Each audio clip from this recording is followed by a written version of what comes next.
Ba-da-da-da-da-da. Dungeons and Dopamine.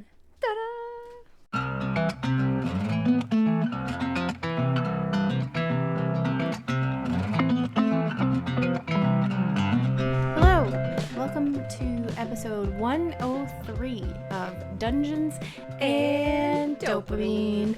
I'm Jess. I'm Brie. I can't believe it's episode 103. We're so confused by this. I mean, like, we say it every week, and I think we've been saying it every week since, like, 30. Since, like, 10. Yeah. Can you believe we've done 10 of these? Most of them all in the same 3 days. Right. But it gets more realistic as we go on. And more astounding. Yeah, really. Over 100 episodes and we still haven't missed a week. Like, that's impressive. That is impressive. And we've almost missed weeks where I was like, I messaged you and be like, it's not coming out this week. I'm tired and I'm sick. And you still pulled it off. I pulled it off still. And so if this is 103, we're really close to 2 years too. You're right. The first one premiered would have been, I think it was like the first week of June in 2023. So we're like 2 weeks off from the 2 years. Mark. Wow, yeah. That's wild. That is. I never even thought about it, to be honest. Because 100 sounds more exciting than 2 years. 2 years, yeah. 2 years is like, If it was like 5 years, you'd be like, wow. I've never done anything for 5 years except be married. Yeah, and raise a kid. Well, yeah, but that's harder to get rid of. You'd be surprised. Next week on Dungeons and Dopamine. Tips and tricks for life and death. Ooh, new tagline. I'd have to start doing like a deeper dive into creepy stuff. I'd be like, and this is exactly how this serial killer removed the body. Except that's kind of weird because my ancient Egyptian topic today has a little to do with what to do post-mortem. Oh, good. So we're going to get, like, hints on embalming today. Yes. Great. I can even give you chemical compromises. Nope. Compounds? What is it when you put two chemicals together? Compounds. Compounds. Okay. I think. Yes. Yeah. I believe it. It's better than compromises. True. But so is I don't this know, episode. Maybe not. How confusing are the names of our episodes? I mean, like, we get them, right? And they typically relate to something we have said or done in that episode. Yeah, only a handful of them are very obscure. Seem a little out of left field. I do cut out the context sometimes, though, because it's just not worth the time. Right? I feel like I was facing you instead of facing the camera. Good. I wanted you to look at me today. I have naked arms today. High school Jess would be appalled. Collarbone and shoulders showing. It is a cool shirt, How though. dare you? It's an Argyle Monster shirt. Sorry. That is How a cool dare you. shirt. My shirt makes you gag. Not the monsters. Why? No. Icus, no. I can't remember. Oblina and Icus and Crumb? Yes. I think that's them. We looked these up once before. During podcasting, yes, I'm sure. Probably the last time you wore that shirt during podcasting. And we had a conversation about it. I have to get a new shirt. You should work on that. Okay. I'll be right back. So we're actually so far ahead of ourselves that we release episode 99 tomorrow. Then we go live with episode 100 in like a week. And we're recording episode 103. That's a real time crunch. Now you know the behind the scenes. How it works with Dungeons and Dopamine. You're welcome. We're very confused all the time. Basically. What day is it? I don't understand what we're doing. It? What am I supposed to say when this starts? Have I talked about this before? Speaking of talking about this before, I have talked about everything I know. Ever. We're completely out of topics. We only nothing. made it to 103. 103 and my brain is empty. And that's just it. We're out of topics. We're going to have to come up with a whole new podcast idea. Fish and physics. Good thing we have such a list started. Fish and physics is important. It is. I could actually talk about fish. I won't, but I could. I cannot talk about physics. So, don't sell yourself short. I'm sure you've got something in there. Give me an hour. Do you recall? No. Do you remember the 21st night of September? Sure. Yeah, I believe it. Let's ask Justin Timberlake. He sings it for trolls. Right. I'm not just making that up. Like We're compromises and compounds. Coming up with new reasons to contact famous people. Just vomiting words so that we have an opener. Now we can use Justin Timberlake as a sponsor. Yeah. Code word, tag, hyphen, Hashtag? Yeah, hashtag. Hashtag Justin Timberlake. I don't like Justin Timberlake. Same, thank you. He seems like a bad person. We tried to go see him live, Zach and I, because Zach actually really enjoys Justin Timberlake's music. He was so boring. Yeah? Yeah. Like, granted, we usually go to concerts that are bands that play music. Sure. And it's just really hard to go from, like, Foo Fighters and Tool that play all their own music and instruments and have a show going on and are like talented, and then you go to Justin Timberlake and he's like, I can sing and dance at the same time, and I've heard and that's all he does. He barely dances anymore. Yeah, he just like walks around the stage in like a choreographed way and sings songs. He's like, I'm pretty. Yeah. So did you know, okay, I know you didn't like love the Narnia movies like I did, but there was Prince Caspian, the movies, Prince Caspian, and Ben Barnes played Prince Caspian, and he also played in like Dorian Gray and the Grisha books. Oh yeah, Shadow and Bone. Yes, he was the dark one. Mm-hmm. He did a great job at it, but he actually kept popping up on my TikTok, surprise, surprise, as a singer. Like, he had an album coming out. And I was like, oh, yeah, I'm sure he's got an album coming out. Like, I just assumed that it was like... He's famous now, so he can do whatever he wants. Yes, like every single Disney star, he was like, oh, I'm going to put out an album. I want an album. Exactly. They got an album. Exactly. Justin Timberlake can do it. But he's actually an amazing singer. Really? He has an incredible voice. And he went on tour, and I tried to go, but I couldn't. I even have, like, Ryan doesn't love his music, but he listens to it with me, and Carly knows all the words to half of his songs. Except he has one song that's called Ritual, and it says something like, let me be your ritual, and she thought he was saying, let me be your risual. Which I sort of want to tell him, because it's hilarious. Right. But she just accepted it as like... She's like, yeah, that makes sense. This is the world words today. That exist. Exactly. If you put them in a sentence, you can sing them. Yeah. So anyways, yeah, Ben Barnes, he is a great singer. He goes and does a tour, and his tour looks like so much fun. They're like smaller, more intimate venues, like House of Blues and stuff like that. And he interacts with his audience. And I watched a clip the other day, because once you're on a side of TikTok, you're on it. Like, forever. On it, you're committed. So I get all you'll watch now. Exactly. So I get clips from his tour. And the other day he was like sitting at the piano, he was getting ready to play, and someone yells out, "My girlfriend's in love with you." And he's like, sorry. It happens. It happens. And he does like it's called the Pirate Song or something along those lines, and he actually puts on like an eye patch for it and stuff. It's just so fun. That's amazing. But then Justin Timberlake, who's like, everybody knows his name, can barely dance. I don't know. Right. I don't know exactly what I was getting at, but Ben Barnes is better than Justin Timberlake. Hashtag Ben Barnes. Hashtag. We're good at this. Code word. Code word Ben Barnes.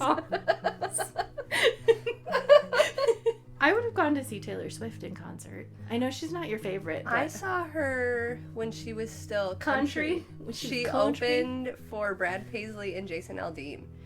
Was that a, like, summer sale? No, it was really? a real concert. Oh. At, is that the one in Grand Rapids? Yeah, Van Andel. Yeah. I went with Herman Miller friends, so it was that long ago. Wow, yeah, that is a while back. She did a really good concert. It was like 3 or 4 hours long, and she was dancing and singing and costume changing, and like, she's definitely way cooler than I'll ever be. And way cooler than Justin Timberlake. Yep. Also, just let's stop for our Hank moment and say, Hank is cooler than me. Probably you too. It's true. And also Justin Timberlake. Good job, Hank. You win! Way to be better than Justin Timberlake. But not Ben Barnes. Sorry. Code word, Ben Barnes. Code word, talent. Why do I always drink when you talk and then laugh and nearly spit it out? For the gram? Of Coke. That we need to do to make this work. That's what today is missing. I left it in my car. Let's go get it. Let go. I can't wait to finally be able to put up a clip of you not wording correctly. It's always me. This is what happens when I get my hair done. The chemicals. Stop wording. The chemicals soak in and what? I have to. 2 hours later. So, story time. We painted our faces with Glitter nail polish to have glitter. Because we were out of body glitter. Because that was a staple when we were 13. And we could not leave the house without our face glitter on. The funny thing is, pretty sure we were at my grandma's cottage, which meant that there was literally nowhere for us to go. That's a good point. But if I recall correctly, the neighbors were coming over for dinner, and we needed to look nice for them. And then we were like, it burns! It burns so much! Yeah. And you can't get it off, because the only way to get it off is with fingernail polish remover, which also which burns. would burn more than the nail polish. Oh, I want the attention. Not Crash. So now you know a fun fact about Jessica and I in nail polish. And my secret rage. I have the best transition right now. Yeah? Yes. In ancient Egypt, they might have been able to treat the burning on our faces. Oh, yeah? Oh, yeah. By embalming? Yes, by killing you and then embalming your body so you weren't there to know. So, as long as it doesn't burn anymore. So we had to kind of hurry to get our topics ready because we both have, well, I don't know about your whole week, but my whole week is packed. And this was basically, this and tomorrow were my 2 days to record, and today and like Thursday were your days to record. And so this worked. So here we are. This is what it is. We had to kind of hurry, and I was a little panicked because I want to do all my ancient Egypt stuff justice. My stuff. My stuff. Not stuff. This is taking up enough time for your topic not to go. So it's my full topic time. can be only 5 minutes long. Because we had to rush to get these topics done. Exactly. So I was really concerned, like, what am I going to do that I can do justice to? And I don't know, maybe you'll think I didn't do justice, but keep it to yourself. We don't want to know. We already got our hater comment. We don't need any more. That's it. That's the one. The one. Now we've made it. Now only smooth sailing from here on. Exactly. But no, I actually went into ancient Egyptian medical and afterlife practices. Oh, cool. I like this one. This one is very good. I learned some things, and I don't know, it's very interesting. So hang on. Let me figure out how to start this. We transitioned beautifully, and then and then you ruined. Brought it to a grinding halt. You always do. Ancient Egyptian medicine was a little bit unorthodox, but also they kind of paved the way for some of the medical advances we have today, which is super cool. That is super cool. They could diagnose diabetes and cancer. Not in cancer, and cancer. I don't know why I can't form a word. But diabetes, cancer. Diabetes in cancer. You have diabetes in your cancer. I feel like that would be a good thing. Maybe this is what we're missing. Dang it. Maybe we have to fight the cancer with the diabetes. It's like putting the lime in the coconut. Exactly. Exactly. Solving world issues again. We're amazing. We just have to give diabetes to the cancer. Go us. So, they live cancer-free lives. No, they could diagnose diabetes and cancer. And they treated a lot of diseases, including dental, gynecological, gastrointestinal, and why words? Why? Gastrointestinal, right? My brain doesn't brain on Tuesdays. Urinary disorders. And I'm learning a whole bunch of new stuff at work because someone is leaving. Oh. And it's really meticulous, which is not my forte necessarily. Yeah. So that's been fun. So my brain is overbrained. Yeah. Too many words. One fun thing that I wanted to share. So in 2780 BCE, the most famous Egyptian magician. I got excited about you messing up your words. So now you and this can't is have the any karma I good words. face for that. Okay. In 2780 BCE, the most famous Egyptian physician was named Imhotep. What? Right? So yeah, maybe it was a that's very cool. popular name. No, it must be the same guy. It's the same one that we raised. It's Arnold Vosloo. Mm-hmm. I know everyone in The Mummy Returns and The Mummy, but more importantly, The Mummy Returns. He also helped engineer a pyramid, but he made a lot of advances in the medical world back then. How do I say this? Okay. In the pyramid that he helped build, they have found carvings which might be the earliest carvings of depictions of surgery. Okay. That was in 2500 BC. Nope. Yes, 2500 BC. So then I almost switched it to 25,000 BC, which doesn't quite go with our timeline. We're just jumping ahead. We might as well. I can't speak anyway. Right. No one knows what we're talking about anyway. I don't know what I'm talking about. So they had an amazing knowledge of anatomy for the time. They had figured out what the heart does.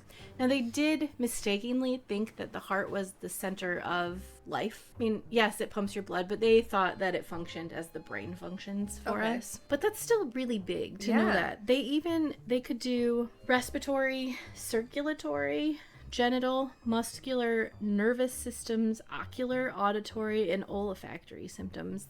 And you can find these in books and carvings, and they even did them on like pottery and clay and stuff like that, in meticulous detail explaining these systems, which is wild to me. Makes you wonder how right? they learned all that information. I don't know. I did not look it up. I don't want to know. We like things to just happen. Don't question it. Ignorance is bliss, they say. I don't know what they mean, but they say it. Sorry, that's how I feel today.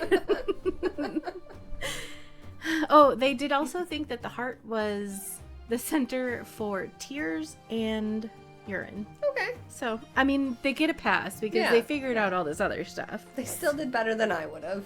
And then the other cool thing is that they did surgical procedures with some of the same tools that we use today. Well, that's wild. Blows my mind.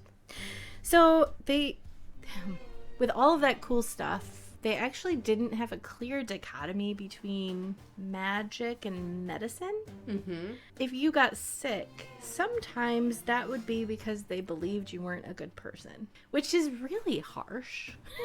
Right? And kind of crappy. Like, oh, you don't feel good? It's probably your own fault. What did you do to deserve the flu? Why do you suck as a person? Right.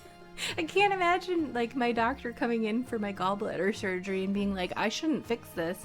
I don't know what you did to deserve this. But your gallbladder is full of stones, and it must be your own fault. Exactly. And then take it out and then, like, slap me with it or something. You have to eat the stones. Oh, gross. My teeth. And then the dentist is mad at me because I did something bad. And it's just a never-ending cycle. Keeps going. Which I guess isn't funny, but it is. They very much believed that health or illness was tied to your relationship with the universe, which to them included people, animals, and good and bad spirits. illnesses. They also thought sometimes that big illnesses, or this is an assumption completely based off of just my research of a few days, so take this with a grain of salt. We're experts. I'm an expert. Possession. But Yeah. I would guess that this could be mental illness related, because tumors and stuff like that, I guess that's not mental illness, but they can change the way you act. Mental illnesses like bipolar, schizophrenia, those can obviously change your personality and how you act and stuff like that. Make so you say crazy things, do yes, crazy things. Yeah. Exactly. The doctors were also priests or healers, but they were a special subset, not necessarily called doctors. They were considered more holy men type of a thing. A lot of their healing involved physical stuff like medications and treatments, but also spiritual. Wow, my mind completely blanked. At least I didn't try to say the word and not say it. Right? Yeah, spiritual. So there would be prayers or rituals that they had to do, or some of them were kind of strange, like touching an idol or something to a certain place on your body. There were some weird ones, which I guess It's like somebody with OCD that tried to come up with a cure. Like, you just have to touch your chest 17 times with Their this numbers. specific right tool or hand. use my hand. It's like, what if they're not there? Do you just take their hand? It's important to the cure. And then the person without the hand is like, I'm not a bad person. I gave you my hand. And the doctor's like, what did you do? Must have been something you did in a past life then. Only logical excuse. One really big physical treatment that they used was honey. They used it in stuff and as like a, what did they call it? A vessel. So probably to disguise bad flavors and things like that. And it was used on wounds, which seems wounds, like I'm swiping it over their wounds. Like this one. Like, I cut myself open so I could show you. So I could put the honey on it. I have an infection now. I have to go to the emergency room. But we'll finish this first. By the end of it, I'm like slurring my words and my eyes keep rolling back to my skull. I'm just slapping you. Wakey, wakey. Stay awake, Jessica. We're almost done. This one's not as fun. Oh, no, let me actually tell you. Let me tell you a fun fact about honey. It was used in about 500 prescriptions and remedies. So they really relied on honey. Like, that was for serious for them. And all we use it for is, like, sore throats. I like to put it on biscuits. All we use it for is sore throats and biscuits. Sore throats and joy. I think that's fair. All right, so now let's get back to the less fun fact. They used contraceptive. That's not fun. The population would be soaring if not for them. That is fun, actually. Glad they had contraception back then. Makes it sound much more fun. Well, the fun part is what they used as contraception, which I forgot to tell you. Because why would I want to make this coherent or interesting? Instead, let me confuse you. I will drop little facts along the way. Incorrect little facts. That you've put together yourself.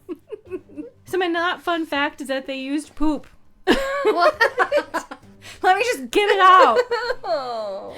Both crocodile dung and elephant dung. And this was kind of across the world at different times. And it kind of worked.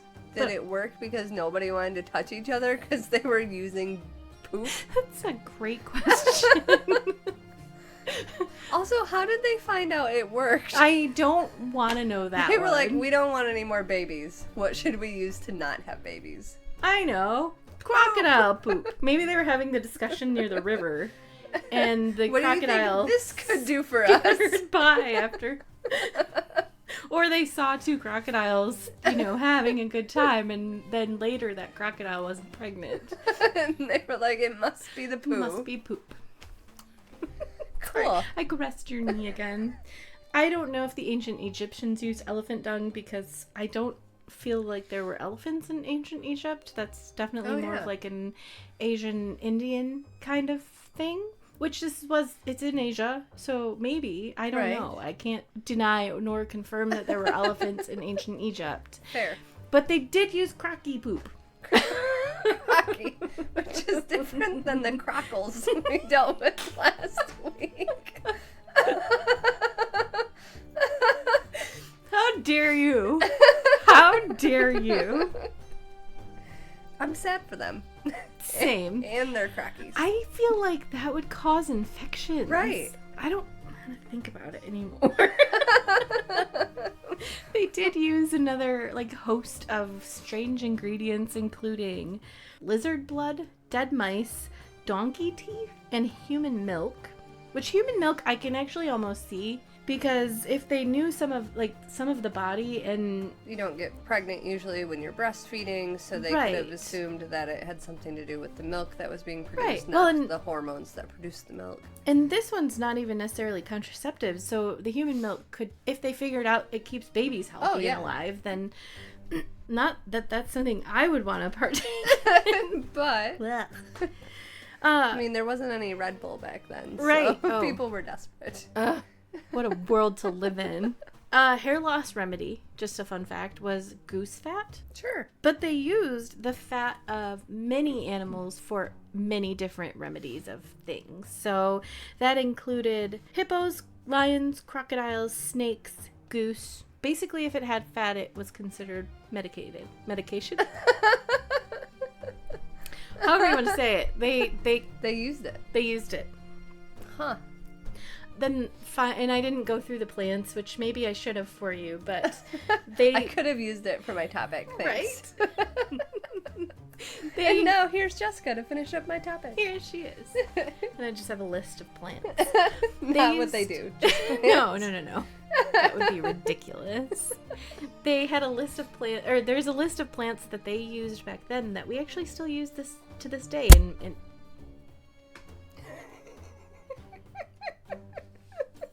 Should I just go home? get out. We're done. We're done with this. Never again, Tuesday. Never again. No, Tuesday terror. Clearly, I just need a little more Red Bull. Obviously. Is there vodka in it this time? I wish. There could be. There's nothing stopping it. Next, you guys just see me with the vodka bottle with the red straw in it. I'm classy. I don't I'd be impressed. hike the bottle. Right? If you could just drink. Actually, no, I'd be very sad. Really concerned. I'd be like, we should go to the doctor. How's your liver feeling, hun? Are you sure it was your gallbladder you were having trouble with? Because I don't think it will be for long. Vodka's one of the worst. Yeah. I could almost do like a tequila without the face, but the vodka would make the face. Uh-huh. Unless it was really expensive. And Burns just thinking about it. all the way down to my core. Right? I'm gonna vomit just thinking about it. Yeah. Okay. So, Anyway. if I were to drink that much vodka, I'd probably die really soon. And if I did, and you wanted to keep my body preserved, if you wanted to keep my body preserved, let me tell you how. All right. This is what I'm here for. Learn how to preserve bodies, so I can add them to the collection in my woods. This is what I've been waiting for you to cover this whole time. Took 100 episodes, over 100 episodes, but you're finally there. You won't show up next week for our live recording because you're like, I got what I needed. No, that's why what you I was couldn't have done the waiting research yourself. or suggest to you to do it. I just waited You love until ancient you came up with it Egypt. Why aren't yourself. you ancient Egypt? Why not do that? Specifically about the procedures of the dead. Right. So one of the reasons this topic was a little easier for me is because I've been, this sounds freaky, but I've been familiar with the mummification processes for whatever reason since I was young. For whatever reason. For whatever reason. Not any suspicious reason. None Eat at gads. all. I don't know. Okay, I'm sorry. All right, so mummification. They were big fans. Whee! Wouldn't that be funny if that's all I said about it and then I moved on to the next chapter of You're it? just like, in the end, that's it. That's my whole ancient Egypt topic. Woot woot. Let me tell you about grass. That'd be the most boring topic. Hank Green says don't eat grass. Got it. So, I know this isn't a medicine, but I do kind of feel like it extends into the same realm of health and care. It was really important to them to preserve the body because it was believed that even after you died, your soul still needed the body, as the soul had become used to the body, and without it couldn't have an anchor in the world, which it needed. Okay. It's very interesting, actually, the way they felt the soul was tied to it. Mm-hmm. And your soul couldn't get to the afterlife without this tether. So it was also believed, which I think this is kind of creepy, that the dead could still see and hear during all of the rituals and all of like the organ removals and stuff. So that meant that those who were trained to do this process were very, very rigorous about it, and they took it very seriously. It was almost a sacred ritual to them. That's what I think is the appropriate way to say that. Yeah. It was believed that Anubis actually created embalming. That was before Osiris took over as the ruler of the dead, and kind of was like, yeah, Anubis, you can just go stand over there and look pretty. People are gonna love you. They're going to write about you later. The process the process was rumored to have 3 different like levels that you could pay for. Sort of think of like walking into a funeral home now. You could buy the most basic casket and you could just pop it in the ground. And that's still going to cost you a fortune. But then you could throw a moderately sized funeral with a little bit more fancy coffin, or you could buy the fanciest coffin that has space for all of their junk and that they wanted to take with them, and throw a huge party with catered event, whatever, fancy food, and I don't know because I don't have the money for that. Right. So that's what the embalming process could be for ancient Egyptians. So if you went in and you had the money to do like the step 3 process that was really the best, and you paid for step 1 or 2, they thought you would be haunted by the dead because you shorted them. You cheated them. So you wanted to make sure you paid for what you could. Right. Rumor has it that people still really just cheaped out. People were like, but I'm dead. Exactly. I want the money.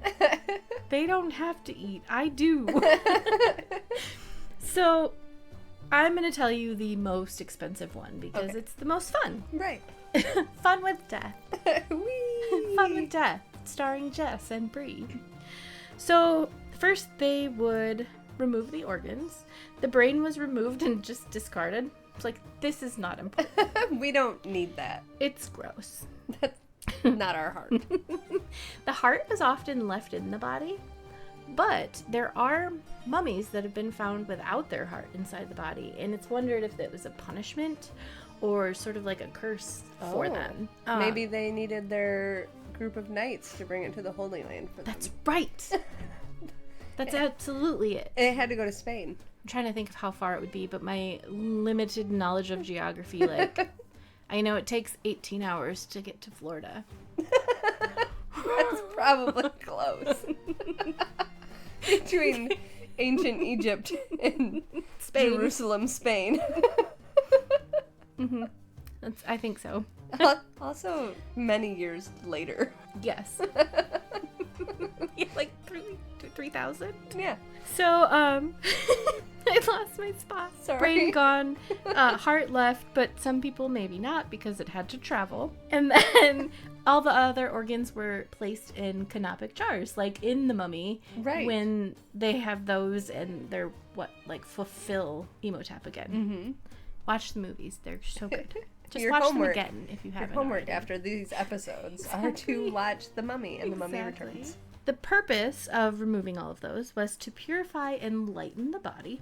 that made the soul's journey to the underworld better. They gave the body a chemical bath. And this was natron, and it was like a mix of a bunch of different chemicals, but it included like salt or like saline, and it would dry you out. Mm-hmm. That's essentially when you became beef jerky. Or a mummy. Exactly. And it prevented decay completely, which is kind of amazing, to be honest with you. But then you were wrapped in your linens, which is now your final step to becoming a mummy. And the linen wrapping process was said to actually be very specifically intricate. They would do layers, and in between the layers they would add resin. So you were really... It was stuck. You were stuck. Yeah, you weren't... I think it wasn't like unraveling as you walked like in the movies. Exactly. And I don't think you could walk. Right. That too. No zombie mummies in ancient Egypt. You were stuck. You were often buried with a lot of goods that they thought might help you in the afterlife. Combs, beer, bread. Sometimes your mummified pet would join you. Sometimes, I guess this kind of changes the subject, sometimes your pets were mummified and buried in the same exact process because, especially cats were sacred, of course. Mm-hmm. We kind of know that. The fun thing that I never knew about are called Shapti dolls. And these are dolls that in the afterlife were magical servants that would serve a purpose so that your afterlife could be more relaxed. And the more of these that you had, the easier your life would be in the afterlife. So you'd have like a Shapti doll for laundry. You'd have a Shapti doll for cook. And you'd have a Shapti doll for cleaning. I thought that was so interesting. I'm going to start making some Shapti dolls for my afterlife. Right? And of course, the wealthy had many more of them. I would like to see some. Right? I mean, in person, not just photos. Not just of course, I can see them. The next step would be after they put you in your sarcophagus, after you were resined and everything, they would do the opening of the mouth ceremony.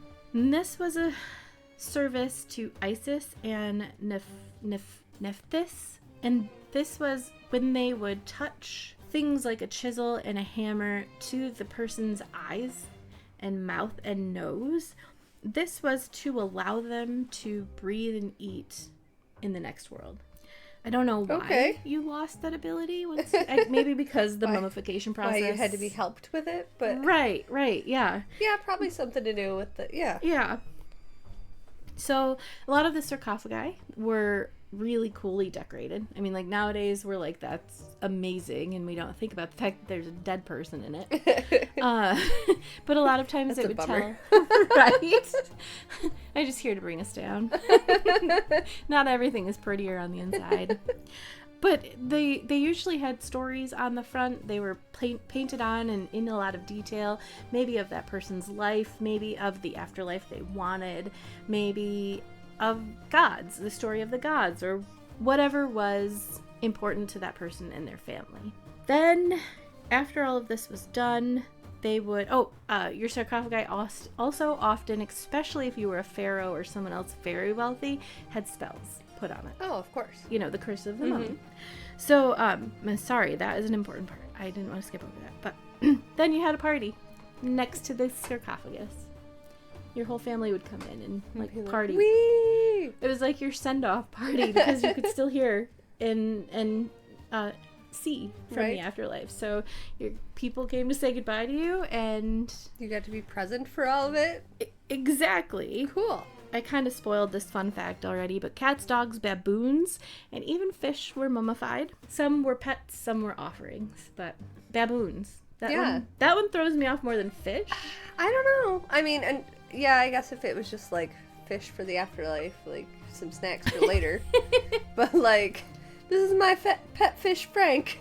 Want to make sure he goes in my sarcophagi with me. Once you mummify a fish, doesn't it just become like fish jerky? Like, right? It's just, yeah. I don't know, man. It's just like salty fish jerky. Yeah, but I guess so is the person. Salty people jerky. Okay. They would also put in lots of spices and other scents so that you would smell nice in the next life for the gods. I thought we were still talking about turkey. That too. So you would taste really good for the gods in the afterlife. Thought you were preparing for the afterlife, but you were really just preparing to feed gods. Exactly. I'm going to go through this really quickly because, of course, I talked more than I thought I would. There is a text, one of the earliest gynecological texts was found, written by the Egyptians. They created what is thought to be the very first pregnancy test, where the woman would urinate on barley, and this one says emmer. I want to say it was wheat. Yeah, it's something like that. If it sprouts, she's pregnant. If it's barley, it's a boy. If it's wheat, it's a girl. And if the gods didn't want you to conceive at all, nothing would grow. So that was really interesting. They used, we know, a lot of different things for makeup. That's a very well-known fact. They used to use salt, rock salt, mint, flowers, and such as toothpaste. Mm-hmm. So we know they were clean. And they kind of laid the groundwork for Greek and Roman medicine, which clearly, I mean, it's kind of fascinating how incredible they were at it. And that's it. I'll end it right there. That's all my cool fun facts. So the Egyptians were cool. They did a lot of really helpful, interesting medical procedures, and really, I think, helped us along to where we are today. That's awesome. And shocking. Yeah, it's very interesting how there's still things we use today that they came up with all those years ago. I should have looked up the process of how they figured out that dung works as a contraceptive. If you could come back with that next week, I would appreciate it. Thank you. Next week I can't, but maybe the week after. Nope, the whole live episode now is just going to be about different forms of contraception. What an awkward one to stumble on. Right. This is just Jessica and Bree talking about contraception, starting with crocodile dung. So, you know what else has some magic to it? The Dog Man of Michigan. Yes. And Hank. Obviously. And also plants. Okay. I have a plant topic. I'm shocked. It's been a while. I went back through and I was like, it's been a long time since I talked about plants. Okay, but what would have been the greatest thing is if your topic was legitimately Hank. Like, you know what else has magic? What? The Dog Man of Michigan. And Hank. Let me tell you more. I secretly interviewed him. Or it's like everything I knew about Hank 15 years ago. Like one time he threw beer cans into a pool at a house I was house sitting and I had to dive for them. Jeez, Hank. Jeez, Hank. Maybe that's why he's supporting the podcast, because he feels bad about it. He feels bad about those beers that I had to go diving for. I'm sure that's it. I bet Hank doesn't remember those. Right. All right, so in a rare instance of me watching videos in the past week, I stumbled upon one that I got extremely excited about. The video claimed that houseplants are not only able to communicate telepathically, but if you hook houseplants up to an EEG machine, they not only show like electrical activity and response, but plants will actually like perk up and are able to sense their caretaker when the caretaker like leaves the house and then comes back within 2 kilometers of the plant. So it's like dogs? I do mention that, actually. I do that to you all the time. You always jump the gun. I don't know. I always jump the dog. I was going to say dog man, and then it sounded dirty. And then I was like, crap. I committed to this. Stop talking. Stop talking. Just stop. So in the past, I've talked about how trees can communicate through their root systems and through the use of fungal systems in the forest. We also generally know that houseplants respond well to positive stimuli like music and talking nicely to them. But is there any truth to the idea that houseplants can not only sense humans within a mile of their home, but that they are in tune enough to know and become attached to their specific human and know to be excited when their human returns home like a dog does? I really want you to say no and then be done. Well, the answer is no. Aww. At least not that I could find. There was no research that proved that this guy knew what he was talking about, or even that any of this research exists. I did, as a side note, find that dogs, sometimes in very specific conditions, can smell familiar scents up to like 11 or 12 kilometers away. So dogs are better at this than plants, mostly because plants don't do this at all. So there are two theories to how dogs know that you're coming home. And one is just that they actually can tell time more just based on scent. So when you leave in the morning, your scent is very strong. And as it starts to fade throughout the day, they start to realize, oh, this must be about the time my mom comes home every day, because this is how weak her scent is, usually just before she comes home. Do you remember the marketing campaign that I can't remember? I think it was Budweiser put out a couple years ago on New Year. To tell you not to drunk drive? Yeah. Yeah. Where the guy leaves and he's like, okay, buddy, I'll see you later. And he leaves his dog at home and his dog just stares out the window waiting for him. Forever. Yeah. Mm-hmm. And it's like, there's somebody waiting for you at home. Don't drink and drive. Yeah, sorry. You're like, and that's why I've never drank and drive. Exactly. That's why I stopped drinking. Except for Red Bull. Copiously.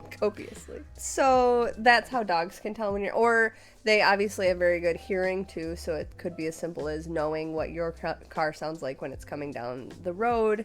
Or they do have great senses of smell, but it's highly unlikely that they're actually scenting you more than a mile away from your house. It's probably like a combination of all three things. However, again, plants do not do that. So I'm not going to name the guy that made this claim, because once I actually started researching him, he is being debunked as like a fake doctor scientist, kind of like Dr. Oz. Like he gets on and makes these big claims, but he doesn't actually have, he does have a medical degree, but it's like internal medicine and hospice and palliative care, but his website claims he's like triple certified and all these things, and he's like the best doctor that's ever doctored. There's so much cool stuff you could do with a degree like that besides go on the internet and lie to people for money. He also, one of his claims is that you can literally go to the gym, do nothing except breathe in the microRNA, which is like a DNA thing, that others exhale, and you'll benefit because your cells think they worked out because you inhaled the microRNA of other people who worked out. And in case that isn't enough of a stretch, he also described how consuming microRNA from bored corn plants, or like corn that is grown in a field with tens of thousands of other corn plants, makes us afraid of diversity and directly contributes to racism and mass shootings, because the corn is so bored and used to being in groups of other things like itself that when we eat it, it makes our bodies racist.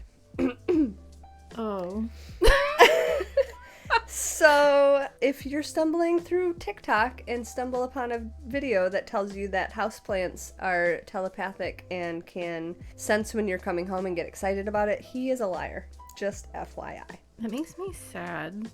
Like, for a lot of different reasons. Right? I was stoked to think that my houseplants were getting excited for me to come home. What an extra burst of dopamine. Right. I'm like, I'll be honest, like, ignored. So I was hoping that it was true, that they, needed me and wanted me to pay attention to them, because that would have given me motivation to care about them again. So then I stumbled upon another science lie. And most of us have probably heard this plenty of times. Since, I don't know, like in 1988 or in the 80s, NASA published a study claiming that having houseplants actually improves air quality indoors. Sure. So you see this in all kinds of memes that are like, oh, get these certain plants and they clean your air better than an air purifier, and those types of things. However, that study is also a lie. It's less of a lie and more of just bad science. Can I please make the episode description for you this week? Brie is full of lies.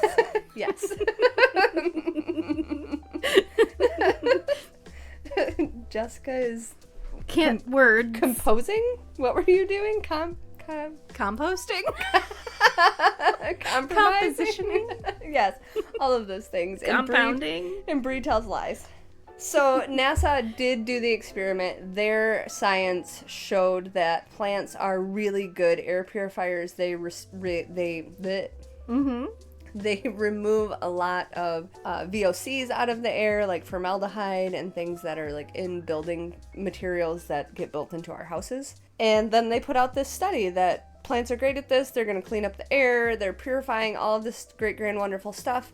But it turns out they did the experiment in like an airtight, very clean scientific room, which is nothing like people's actual houses. Mine's full of dog hair. Right, and building materials and all kinds of other stuff.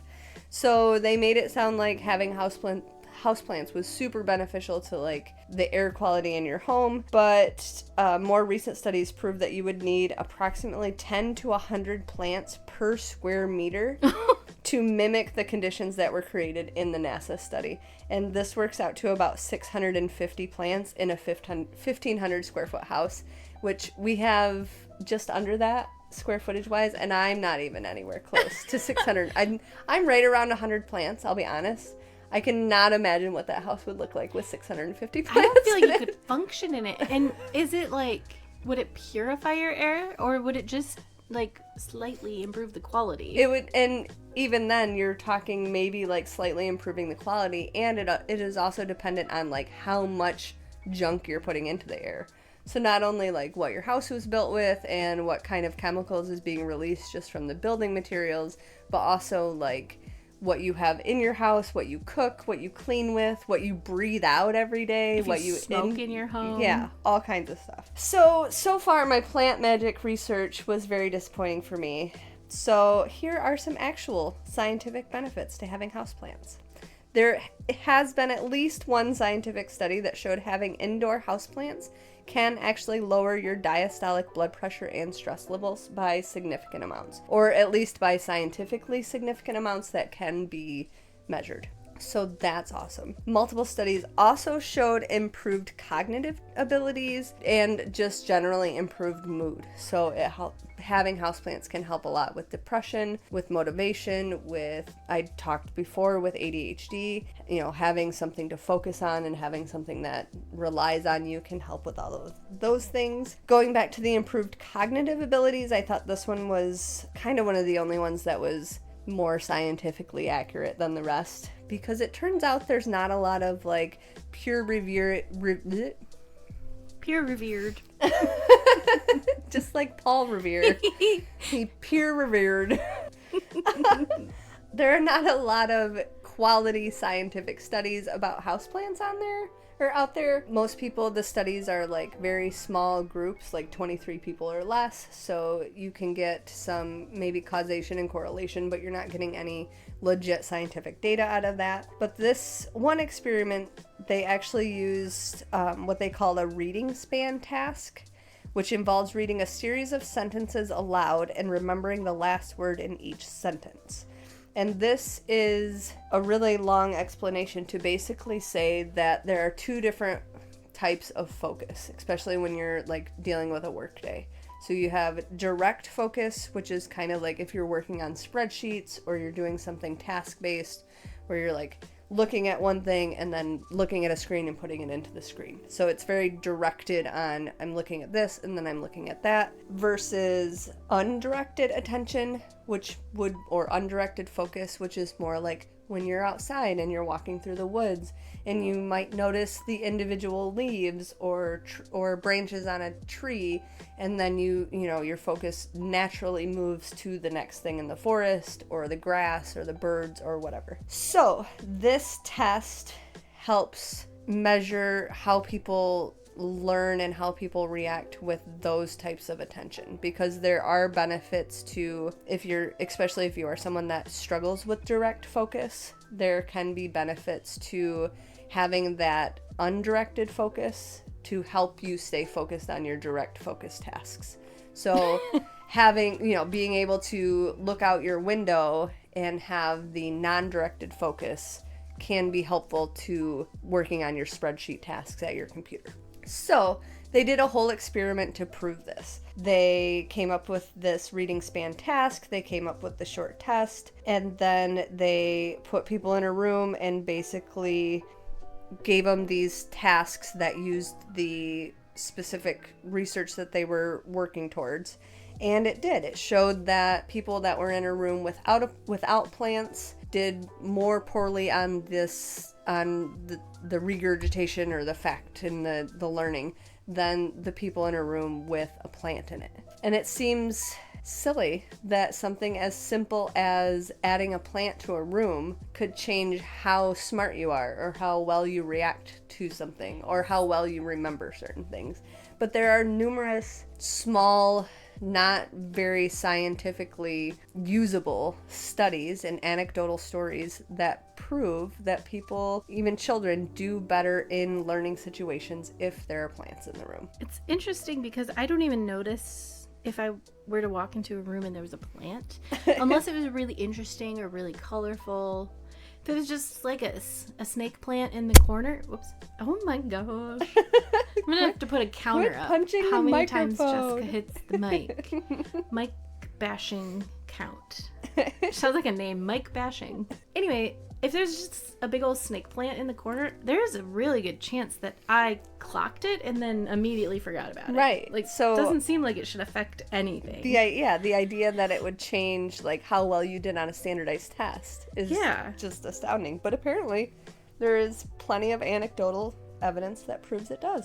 Other health benefits working with plants can be therapeutic. So whether it's indoor gardening or outdoor gardening, but there's like camps or places you can go where you just work outside or you work on a garden. And it's the same as like equine therapy, where like people that have had trouble with the law or children or teenagers with a lot of anxiety or issues go work with animals or horses and they learn to train them, and it's all very therapeutic and it helps make brain connections and social connections. You can do that with plants as well. There have been numerous studies that show that plants can boost your productivity. So as far back as 1996, a study found that students in a campus computer lab worked 12% faster and were less stressed when plants were placed nearby. A 2004 study challenged people to make creative word associations, and they performed better when a plant was in the room with them. And then a 2007 study showed that people with more plants in their workspace actually took fewer sick days and were more productive on the job. Do they have to be real plants or can they be fake plants? They have to be real plants. That's Isn't crazy. that crazy too? Another benefit, even if plants aren't necessarily cleaning your air, like we talked about earlier, they do actually add humidity. Okay, sure. So, I mean, obviously not a ton of humidity, but you will notice there are some plants after you water them, especially if you overwater them a little, you can actually see water form on their leaves. Like my Monstera plant will actually drip water after I water her. And that can actually add noticeable humidity into the air. And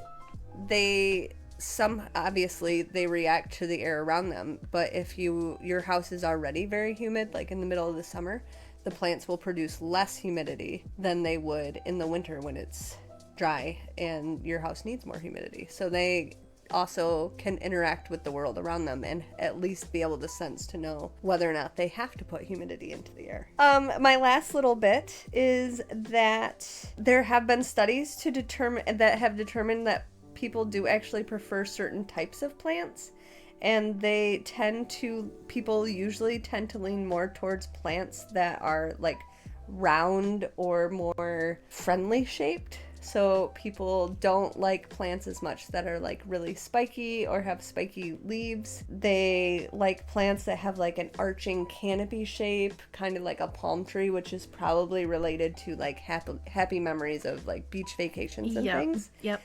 But on the opposite side, one study shows that houses that are surrounded by sharp-leafed plants are considered to be more expensive and evaluated as safer than houses that are surrounded by round-leaf plants. Wow. And wait, what? I couldn't even read the whole article. It's like a really scientific study about leaf shape. Like, look at this. All about like leaf shape and landscaping and how the plants that you choose to place outside your house make people think that it's safer and like of better quality than if you had like a pothos outside your house. I'm gonna go plant cacti outside. Right, cactuses and dragon palms that have the spiky leaves, and anything spiky will make your house look so more expensive weird. and be perceived as more safe. That breaks my brain. I can't. Right. And I could probably tell you if I would have had time to read this giant article. It's okay. I couldn't tell you why they shape. figured out dung was a. Right. It's a beautiful snake plant. It's horrible. One study did mention, so obviously certain people people tend to like certain leaf shapes more.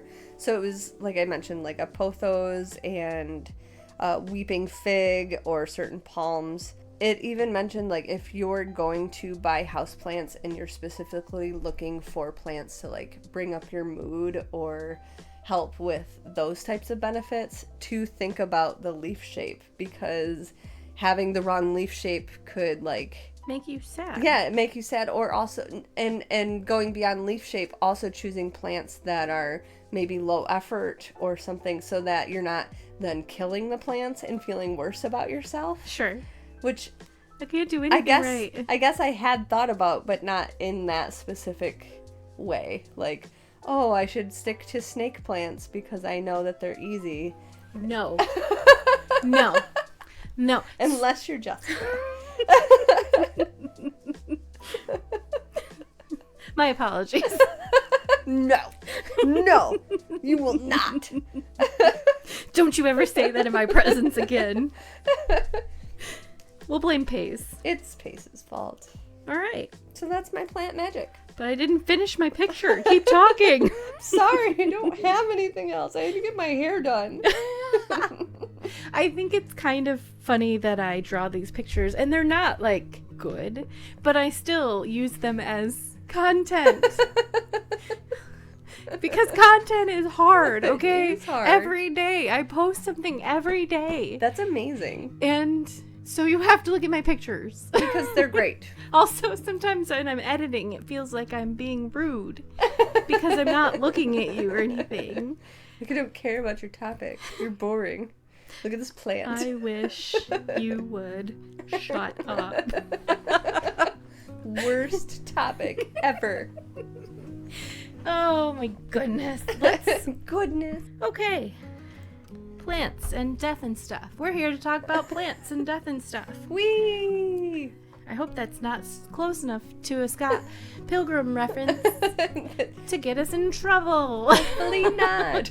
It's also why I didn't say the name of the stupid doctor with the bad research, because I was afraid he'd find out and sue us.